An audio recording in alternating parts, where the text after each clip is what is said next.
ಇವತ್ತಿನ ವಿಡಿಯೋದಲ್ಲಿ ಪಾಲಕ್ ಸೊಪ್ಪು ಹಾಗೂ ಗೋಧಿ ಹಿಟ್ಟನ್ನು ಬಳಸ್ಕೊಂಡು ಒಂದು ರುಚಿಯಾದ ಬ್ರೇಕ್ಫಾಸ್ಟ್ ರೆಸಿಪಿ ಹೇಗೆ ಮಾಡೋದಂತ ತಿಳಿಸ್ಕೊಡ್ತೀನಿ. ಎಲ್ರಿಗೂ ನಮಸ್ತೆ, ನಾನು ಸುಪ್ರೀತಾ ಶೆಟ್ಟಿ. ವೆಲ್ಕಮ್ ಟು ಸ್ವಾದ.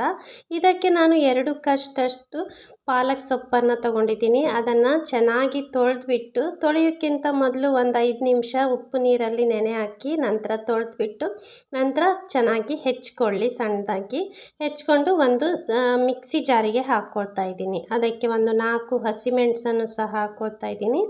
ಒಂದು 4 ಬೆಳ್ಳುಳ್ಳಿಯ ಎಸಳು ಸಿಪ್ಪೆ ತೆಗೆದಿರುವಂಥದ್ದು ಅದನ್ನು ಸಹ ಹಾಕ್ಕೊಳ್ತಾ ಇದ್ದೀನಿ. ನಂತರ ಒಂದು ಅರ್ಧ ಇಂಚಷ್ಟು ಶುಂಠಿ, ನಂತರ ಒಂದು ರುಚಿಗೆ ತಕ್ಕಷ್ಟು ಉಪ್ಪು ಹಾಕ್ಕೊಳ್ತಾ ಇದ್ದೀನಿ. ನಂತರ ಒಂದು ಅರ್ಧ ಟೀ ಸ್ಪೂನಷ್ಟು ಸಕ್ಕರೆ ಹಾಕ್ಕೊಳ್ತಾ ಇದ್ದೀನಿ. ಸಕ್ಕರೆ ಇಷ್ಟ ಇಲ್ಲ ಅನ್ನೋರು ಹಾಕೋದು ಬೇಡ, ಅದು ಆಪ್ಷನಲ್. ನಂತರ 1/4 ಕಪ್ಪಷ್ಟು ನೀರು ಹಾಕ್ಕೊಂಡು ನುಣ್ಣಗೆ ರುಬ್ಕೋಬೇಕು. ಜಾಸ್ತಿ ನೀರು ಹಾಕೋಕ್ಕೆ ಹೋಗಬೇಡಿ, ಸೊಪ್ಪಲ್ಲೂ ಸಹ ನೀರಿನ ಅಂಶ ಇರೋದ್ರಿಂದ ಜಾಸ್ತಿ ನೀರು ಹಾಕಬೇಕಂತಿಲ್ಲ. ನಂತರ ಅದನ್ನು ಒಂದು ಬೌಲ್ಗೆ ಹಾಕ್ಕೊಂಡು ಒಂದು 2 ಕಪ್ಪಷ್ಟು ಗೋಧಿ ಹಿಟ್ಟನ್ನು ಹಾಕ್ಕೊಳ್ತಾ ಇದ್ದೀನಿ. ನಿಮಗೆ ಇದು ಚೆನ್ನಾಗಿ ಮಿಕ್ಸ್ ಮಾಡ್ಕೋಬೇಕು. ದೋಸೆ ಹಿಟ್ಟಿನ ಹದಕ್ಕೆ ಮಾಡ್ಕೋಬೇಕು. ಇದನ್ನು ಒಮ್ಮೆ ಚೆನ್ನಾಗಿ ಮಿಕ್ಸ್ ಮಾಡ್ಕೊಳ್ಳಿ. ಸ್ವಲ್ಪನೇ ನೀರು ಹಾಕ್ಕೊಂಡು ಚೆನ್ನಾಗಿ ಅದನ್ನು ಮಿಕ್ಸ್ ಮಾಡ್ಕೋಬೇಕು. ಇನ್ಸ್ಟೆಂಟಾಗಿ ಮಾಡುವಂಥ ಚಪಾತಿ ಅಂತಲೇ ಹೇಳ್ಬೋದು. ತುಂಬಾ ರುಚಿಯಾಗಿರುತ್ತೆ. ನಾವು ಚಪಾತಿಗೆ ಆದರೆ ನಾದ್ಕೋಬೇಕು, ತುಂಬ ಟೈಮ್ ತಗೊಳುತ್ತೆ. ಇದಾದರೆ ಕೂಡಲೇ ಮಾಡ್ಕೋಬೋದು. ನೋಡಿ, ಈ ಹಿಟ್ಟಿನ ಹದಕ್ಕೆ ಇರಬೇಕು. ಇದಕ್ಕೆ ನಾವು ಸೋಡಾ ಏನು ಹಾಕೋದಿಲ್ಲ, ಹಾಗೆಯೇ ಮಾಡ್ಕೊಳ್ಳೋದು.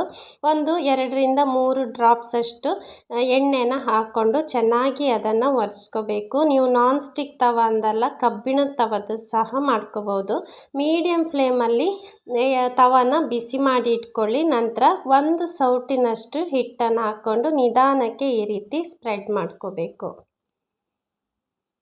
ನೋಡಿ, ಈಕ್ವಲ್ ಆಗಿ ಸ್ಪ್ರೆಡ್ ಮಾಡ್ಕೊಳ್ಳಿ. ತುಂಬಾ ರುಚಿಯಾಗಿರುತ್ತೆ. ಮೇಲ್ಭಾಗ ಎಲ್ಲ ಚೆನ್ನಾಗಿ ಬೇಯಬೇಕು. ನಂತರ ಅದನ್ನು ತಿರುಗಿಸಿ ಇನ್ನೊಂದು ಕಡೆನೂ ಹಾಗೆ ಬೇಯಿಸ್ಕೊಳ್ತಾ ಇರಬೇಕು. 2 ಕಡೆ ಚೆನ್ನಾಗಿ ಕಲರ್ ಬರೋ ತನಕ ಅದನ್ನು ಬೇಯಿಸ್ಕೋಬೇಕು.